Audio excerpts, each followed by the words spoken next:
For more, let's bring in IDF spokesperson, Lieutenant Colonel Peter Lerner. Colonel Lerner, thank you so much for joining us this morning. What's causing the delay in the hostage deal? Good morning, Nick. Yes, the deal is still being negotiated. Apparently, the IDF is waiting for instructions regarding our hold on fire, and we will be prepared to implement any instructions that the government gives us.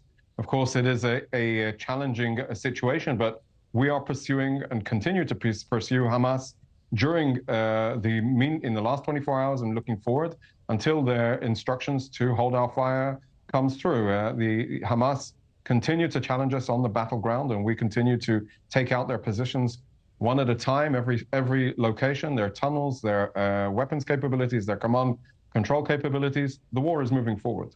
Colonel Lerner, I have to ask you this. How do you separate your role as a military leader and a citizen yourself? I can only imagine the frustration that you get from those who have family members who have been taken hostage, who want you to do more, and you can only share X amount of information. How do you balance that?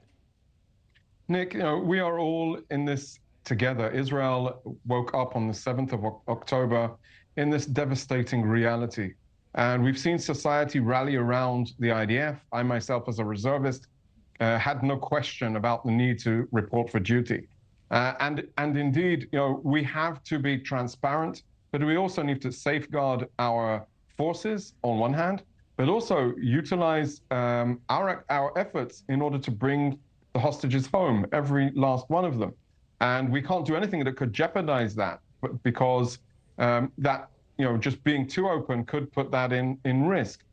The hostages remain a national priority, and this is why the IDF is willing, perhaps even at a threat to our forces, to hold our fire in order to bring some 50 people, women and children, home to their loved ones. This is these are heart-wrenching days for everyone in Israel, servicemen and women, and the families, of course. But the entire nation is looking forward to this development. It could be good. It could also be bad. And Colonel Lerner, I know that there's much disagreement even over the ceasefire in order to get hostages back. How is the IDF planning for a hostage exchange? Will all of the hostages be released at once in one particular area, or will it happen in a series of exchanges? And where will it happen? So the details of the exchange have been ironed out in the negotiations, not with the military, but on our diplomatic efforts that are ongoing between Israel, the Qataris, with the assistance of the US and Egypt. We are grateful for everybody that is contributing this, because everybody has an interest in order to bring the hostages home.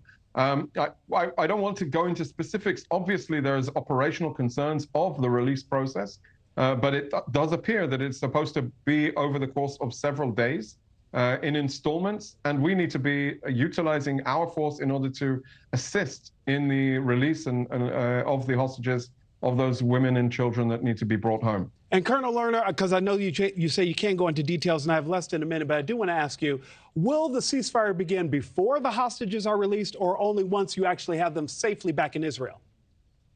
So again, it will reflect on the terms, Nick. We need to be very, very cautious in saying anything publicly about the process itself.